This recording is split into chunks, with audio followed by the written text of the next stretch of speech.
Namun memang ketika bertambahnya usia, banyak hal yang membuat diri kita itu mengikis keberanian untuk berkata baik, untuk menyampaikan apa yang kita pikirkan, untuk menyampaikan apa yang kita rasakan.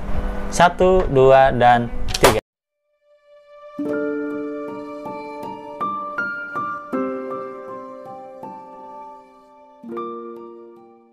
Oke, kamu sudah ya menulis apa yang saya sampaikan barusan. Kamu sudah menulis dari lingkungan terkecil sampai lingkungan yang mungkin semakin besar. Nah, kalau seandainya Mas, saya itu keluarganya malah nggak ngedukung Mas. Keluarga itu malah berkebalikan dari apa yang harusnya dilakukan.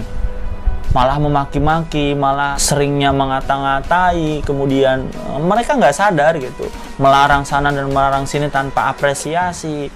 Terus gimana Mas? Caranya agar kita bisa keluar, caranya agar kita bisa hitam ini terkikis dan terkikis. Saya sampaikan sama kamu, kamu harus mencari komunitas yang baru. Cari komunitas yang baru yang bisa membuat kamu jadi lebih baik lagi, yang mendukung kamu. Kalau kamu di lingkungan yang sekarang itu, ketika berpendapat, ketika menyampaikan sesuatu langsung di stop karena dianggap kata-katanya itu adalah hal biasa, kata-kata atau idenya itu adalah hal biasa, nggak diapresiasi, cari tempat yang bisa mengapresiasi kamu dari hal yang terkecil. Kalau ketika kamu menyampaikan sesuatu ataupun melakukan sesuatu dan itu salah, apakah dimaki-maki terus-menerus tanpa diapresiasi ataupun didukung? Ya berarti kamu harus mencari tempat yang bisa mendukung kamu kalau kamu telah melakukan perbaikan atas kesalahan kamu. Cari komunitasnya. Kalau untuk remaja, kamu bisa gabung di komunitas Sahabat Mosa. Di situ kita akan benar-benar mempelajari, kita akan benar-benar menyadari terhadap diri kita sendiri untuk lebih bisa bermanfaat lagi bagi diri kita, bagi orang-orang sekitar kita, dan mengajak orang lain pun untuk berbuat baik juga. Kalau kamu melakukan kesalahan, ya tetap dinasehati tapi tidak dimaki-maki, tapi tidak dihardik, tapi tetap disupport untuk evaluasi dan memperbaiki diri. Kalau kamu memang mau berhubungan dengan komunitas yang lebih baik lagi di dalam public speaking, kalau remaja tetap ya Sahabat Mosa tetap ada. Kamu yang mulai dewasa, kamu bisa mencari dimanapun. Ada kok, banyak sekali. Kalau memang di spiritual, ya udah kamu cari pengajian-pengajian yang memang benar-benar menyejukkan hati kamu, yang saling mengingatkan. Dan prinsip dasarnya, kalau dari diri saya pribadi ya, komunitas yang baik atau tidak baik itu dilihat dari satu hal prinsip dasarnya. Kalau kita masuk ke dalam satu komunitas dan ketika kita masuk ke komunitas itu menjadikan diri kita lebih dekat lagi terhadap Allah, terhadap Tuhan, itu komunitas baik. Dan tidak melenceng dari sunnah, melenceng dari Al-Quran, itu baik. Tapi kalau baru pertama aja kamu masuk di komunitas itu, sembahyang ataupun sholat nggak jelas, nggak diingetin, kemudian juga kebaikan ya biasa aja, nyari dunia, tapi akhiratnya nggak diperhatiin, alangkah baiknya kamu hindari. Walaupun kamu tertarik karena mungkin duitnya banyak, kalau yang nyari duit ya, kesenangannya banyak, tapi jangan deh, karena komunitas itu bisa menghambat kamu di dalam kehidupan yang lebih baik lagi di akhirat nanti. Jadi untuk kamu yang sekarang masih merasakan bahwa lingkungan kamu masih tidak mendukung kamu untuk jadi lebih baik, untuk berani tampil, carilah komunitas agar kamu bisa menjadi lebih berani lagi di dalam tampil. Mari kita lanjutkan kawan-kawan. Ada 3 hal yang perlu kamu lakukan. Ada 3 hal yang proses ini yang saya sampaikan adalah proses wajib ya. Kalau kamu mau jago di dalam public speaking, kalau kamu mau berani untuk tampil di depan orang banyak, kamu harus melewati 3 tahapan ini. Yang pertama adalah belajar. Kamu harus mau belajar di dalam public speaking. Kamu sudah menyadari yang saya sampaikan di awal tadi. Kalau kamu sudah sadar, nggak cukup sadar di situ, nggak cukup paham sampai di situ, tapi kamu harus belajar lagi Belajar itu bukan hanya membaca, bukan hanya melihat ataupun menonton, tapi setelah menonton, kamu harus praktekkan. Itulah kenapa setelah belajar, proses yang kedua adalah praktek. Belajar terserah mau dimanapun, sehebat apapun trenernya, sekeren apapun pembicaranya, ketika kamu belajar sama beliau semuanya. Kalau kamu tidak mau mendalami apa yang disampaikan dan kemudian praktek, itu akan menjadi percuma. Bisa jadi kamu hanya pengumpul sertifikat. Berkali-kali saya pernah mengikuti sebuah seminar. Kalau tidak benar-benar ingin mengambil semua ilmunya kemudian mempraktekkan, saya tidak akan mendapatkan manfaatnya. Saya hanya mendapatkan manfaat sebatas pengetahuan, sebatas wawasan. Tapi karena saya itu tidak mau hanya sebatas itu, yang saya lakukan adalah saya benar-benar niat untuk melakukan pembelajaran. Saya menyerap semua ilmunya, saya praktekkan apa yang harusnya saya praktekkan. Alhamdulillah saya merasakan perbedaan sebelum saya belajar. Jadi kamu jangan sampai ketika kamu belajar dan akhirnya merasakan tidak ada perubahan, kemudian kamu mengata-ngatai orang yang memberikan pelajaran sama kamu. Ketika kamu belajar sama satu tutor ataupun tentor ataupun apalagi konsultan atau apapun itu namanya, kemudian kamu mengatakan, dia nggak hebat, dia biasa aja. Soalnya ketika aku belajar sama dia, itu nggak dapat manfaatnya. Bentar dulu. Kamu harus tanya dulu, apakah ilmu yang kamu dapatkan itu kamu benar-benar pahami atau enggak? Kemudian tanyakan dulu, apa yang kamu pahami itu kamu praktekkan atau enggak?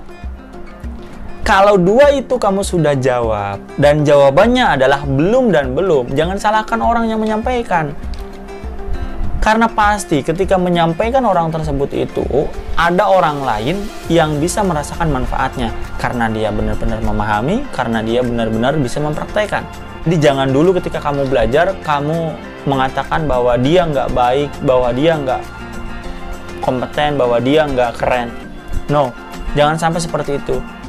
Kamu harus benar-benar melihat terlebih dahulu kepada diri kamu. Apakah kamu sudah mempraktekkan atau belum?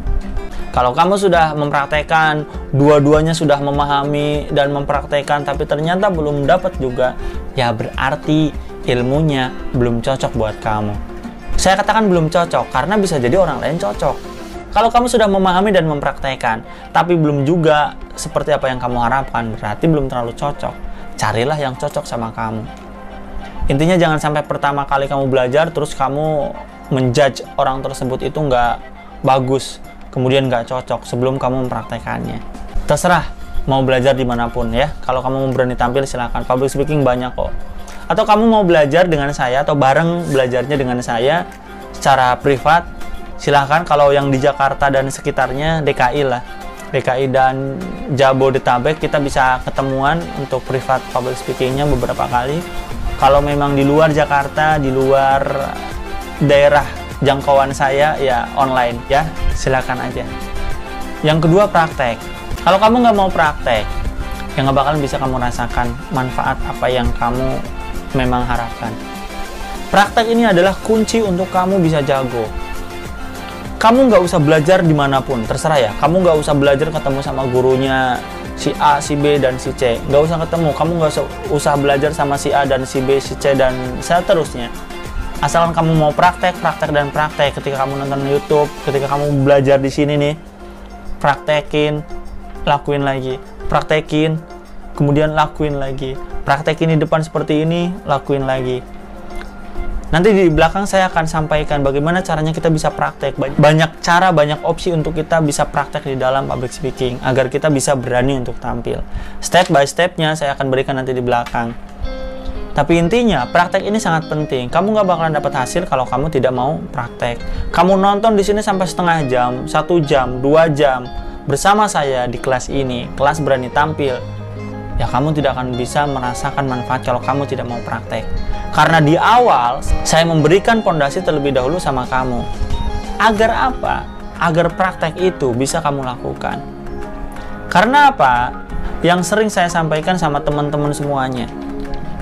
Praktek itu bisa kita lakukan dengan baik kalau kita sudah memiliki kesadaran yang baik. Kalau kita sudah memahami keadaan diri kita dengan baik, kita pun akan lebih mudah lagi praktek. Mas, teknik-tekniknya dong, nanti. teknik itu adalah bumbu-bumbu penyedap. Bumbu-bumbu penyedap ketika kita mau makan makanan yang enak. Pisau aja yang harganya 100 juta, kalau dipakai oleh koki orang-orang yang di pedesaan, yaitu ibu rumah tangga, bisa jadi biasa aja. Tapi pisau yang harganya 5.000 digunakan oleh koki profesional yang sudah malang melintang di dunia perkokian, bisa jadi rasanya enak, penampilannya juga enak dipandang. Dan pisau ini adalah teknik yang luar biasanya, itu adalah si pengguna pisau. Kalau kamu langsung melakukan praktek-praktek teknik-teknik dan teknik, tapi kamu tidak memiliki dasar yang kuat untuk public speaking, kamu akan cepat goyah. Tetap aja nanti ngeblank, tetap aja kamu bingung menyampaikan apa. Tapi kalau kamu sudah memiliki dasar yang kuat, kemudian teknik itu pun didapat, mantap. Jadi teknik nanti deh saya akan berikan, tapi itu nanti. Dasarnya dulu, pemahamannya dulu, pikiran kamu harus bener dulu. Pola pikir terhadap kesadaran diri untuk kita berani dalam tampil. Dan yang ketiga adalah evaluasi dan praktek. Kalau kamu sudah belajar, kemudian kamu sudah praktekin, setelah itu kamu harus evaluasi. Kalau kamu tidak mau belajar, kamu tidak mau praktek, kemudian kamu tidak mau evaluasi, ya kamu tidak akan jago, kamu tidak akan berani untuk tampil. Sederhananya tampil aja, karena tampil itu adalah salah satu step untuk kita jago dalam public speaking. Tampil untuk praktek, tampil untuk menyampaikan sesuatu, dan lain sebagainya. Jadi pertamanya ini proses yang harus kamu benar-benar lakukan ketika kamu mau menjadi public speaker. Public speaker bukan pembicara motivator doang. Banyak guru public speaker, ustadz public speaker, kamu mau presentasi itu public speaker. Semua orang yang maju di depan orang banyak yang menyampaikan ide, gagasan, ataupun pola pikirnya itu adalah public speaker. Kalau ada audience, itu adalah public speaker.